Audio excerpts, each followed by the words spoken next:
আজকের আমি বানিয়ে দেখাবো ফ্রাইড রাইস। আর এখন তো পিকনিকের সিজন, আর এই সময় শীতের সবজিগুলো সব পাওয়া যায়, তাই বেশিরভাগ পিকনিকেই কিন্তু ফ্রাইড রাইস, চিকেন কষা বা মটন কষা এগুলোই চলে বেশি। তো সেজন্য আজকের আমি এই রেসিপিটা দিচ্ছি। তো আপনারা দেখলেই বুঝতেই পারবেন, আপনাদের অনেক উপকারও হবে। এই রেসিপিটার খেতেও দুর্দান্ত হয়, দেখুন। আর প্রথমে আমি এখানে নিয়েছি বাসমতি রাইস, আর এটা লং গ্রেনে আমি 500 গ্রাম নিয়ে নিলাম। তারপর ধুয়ে পরিষ্কার করে নেব, খুব সুন্দর করে ধুয়ে নিয়েছি। এরপরে আমি জল দিয়ে দেব। তারপরে আমি এটা আধ ঘন্টা জল দিয়ে ভিজিয়ে রাখবো, আধ ঘন্টা থেকে 40 মিনিট মতো ভিজিয়ে রাখবো।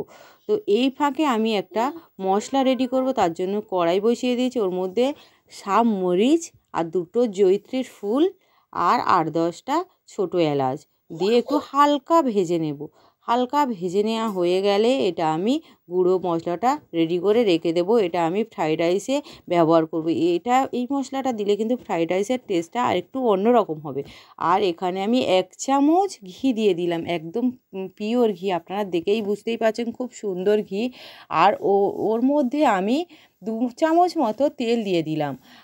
তারপরে ঘিটা গলে গেলে ওর মধ্যে আমি গরম হয়ে এলে ওর মধ্যে আমি দিয়ে দেব কাজু। এখানে আমি 100 গ্রাম মতো কাজু, সেটা আমি পুরোটাই কিন্তু দিয়ে দিলাম। তারপরে কাজুটা আমি একটু হালকা করে ভেজে নেব। আর ফ্রাইড রাইসে কিন্তু একটু কাজু কিশমিশের পরিমাণটা বেশিই থাকে, আর একটু বেশি দিতে হয়, তাহলে খেতে কিন্তু দুর্দান্ত হবে। আর একটু বেশিই থাকে, আপনারা রেস্টুরেন্টে বা যে কোনো জায়গায় কিনবেন কিন্তু বেশিই থাকে। আর 100 গ্রাম কিশমিশ, সেটাও কিন্তু আমি পুরোটাই দিয়ে দিলাম। এটাও হালকা ভেজে নেব। আর কিশমিশ ভাজতে একটুও বেশি সময় লাগে না, এরকম যখন একটু ফুলে ফুলে আসবে সঙ্গে সঙ্গে তুলে নেব, না হলে কিন্তু রঙটা পোড়া পোড়া হয়ে যাবে, একদম ভালো আসবে না। তো তুলে নিলাম। এরপরে ওই তেলের মধ্যে আমি দিয়ে দেব, বা ওর মধ্যেই দিয়ে দেব পেঁয়াজ কুচি। পেঁয়াজ আমি একটা কুচি করে নিয়েছি মিডিয়াম সাইজে, সেটা এরকমভাবে কুচি করেছি, তো দেখেই বুঝতেই পারছেন। তো একটু ভেজে নিলাম। এরপরে আমি কাঁচা লঙ্কা এরকম স্লাইস করে, মানে জুলিয়ান করে বলে না, জুলিয়ান করে সেরকমভাবে 4-5টা কাঁচা লঙ্কা কুচি করে নিয়েছি। এরপরে ভেজে নেব। আর ভাজা হয়ে গেছে। এবার কিন্তু আমি হালকা কিন্তু ভাজবো, খুব বেশি না। 1 চামচ আদা রসুন পেস্ট দিয়ে এটাও একটুখানি কয়েক সেকেন্ড ভেজে নেব। আর আপনারা যদি এটা নিরামিষভাবে করতে চান তাহলে পেঁয়াজ রসুনটা বাদ দিয়ে দেবেন। এরপরে আমি বিনস আমি এরকম কুচি করে নিয়েছি। এখানে আমার 150 গ্রাম বিনস আছে। তো বিনসটা আমি দিয়ে দিলাম, একটু মিশিয়ে নিলাম। এরপরে লবণ দিয়ে দেব স্বাদ মতো। তো লবণটা দেয়া হয়ে গেলে আবারও মিশিয়ে নেব। নিয়ে বিনসটা মোটামুটি আমি মিনিট 2 মতো একটু ভেজে নেব। তো মিনিট 2 ভাজা হয়ে গেছে। এবার এই পর্যায়ে আমি গাজর কুচিটা দিয়ে দেব। গাজর কুচিটা দেয়া হয়ে গেলে আবারও আমি গাজরটাও বিনসের সঙ্গে ভালো করে মিশিয়ে এটাও মিনিট 2 ভেজে নেব। বিনসটা একটু সময় লাগে, গাজরটা তার থেকেও একটু কম লাগে, আর ক্যাপসিকামটা তো খুব বেশি সময় লাগে। গাজরও এখানে আমি 2টো গাজর নিয়েছি। আর এরপরে মোটামুটি গাজর বিনস মোটামুটি ভাজা হয়ে গেছে, দেখেই বুঝতেই পারছেন।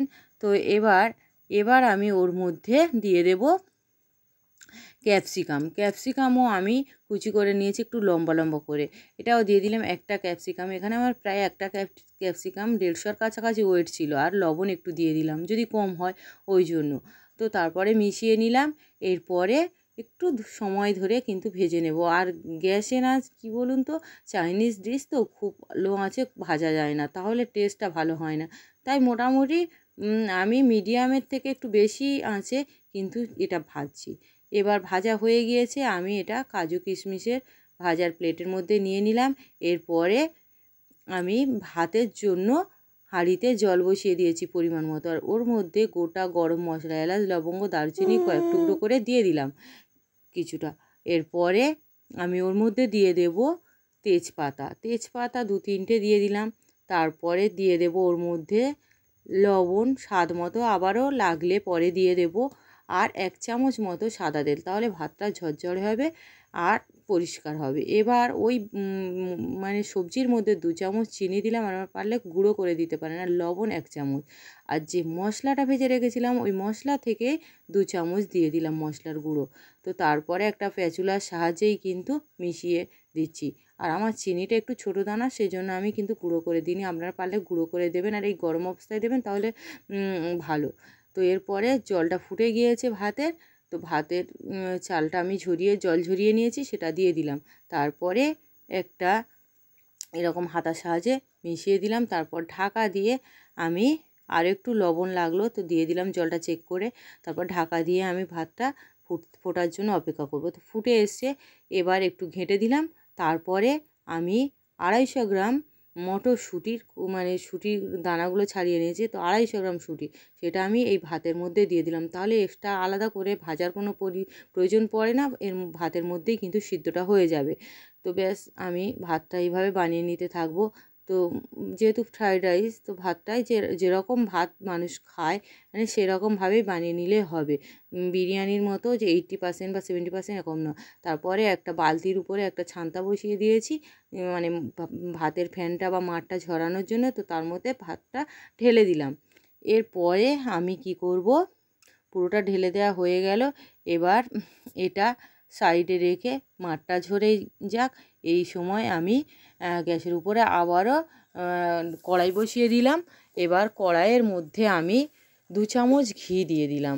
2 চামচ ঘি দেবো, আমি কিন্তু পুরোপুরি ঘি দিয়েই কিন্তু ভাতটা ভাজবো। তো সেজন্য 2 চামচ পরিমাণে ঘি দিয়ে দিলাম। আর ঘি গলে গিয়েছে, এবার ভাত আমি দিয়ে দেবো। তো ভাতটা আমি এখানে 3 বার ধরেই ভাজবো, 3 বারে ভাজতে লাগবে আমার ভাতের পরিমাণ হিসেবে। তো সেজন্য আমি 3 ভাগের 1 ভাগ ভাত নিয়ে নিলাম ওর মধ্যে। আর 3 ভাগের 1 ভাগ ভাত দেওয়ার পরে সবজিটাও আমি এখানে 3 ভাগের 1 ভাগ দিয়ে দেব। তো এখানে সবজিও আমি মোটামুটি 3 ভাগের 1 ভাগ ওর মধ্যে দিয়ে দেব। তো তারপরে আমি মিশিয়ে নেব স্প্যাচুলার সাহায্যে।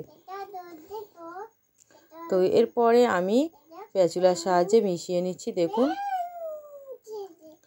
আর ফ্রাইড রাইস কতটা ঝরঝরে দেখতে হচ্ছে আপনারা দেখেই বুঝতেই পারছেন। তো এবার খুব সুন্দর করে মিশিয়ে নেওয়া মোটামুটি হয়ে গিয়েছে। আর সবজির পরিমাণটাও দেখে বুঝতে পারছেন একদম পারফেক্ট আছে, খুব বেশি না আর কম না, একদম ঠিকঠাক। এবার আমি 1 চামচ কিন্তু গোলমরিচ গুঁড়ো দেবো। আর সাইডে আমার মেয়ে এত কথা বলছে কি বলবো, আর শুধু বকম বকম করেই যায়। তো মোটামুটি ফ্রাইড রাইসটা আমার ভাজা হয়ে গিয়েছে, তো দেখেই বুঝতেই পারছেন।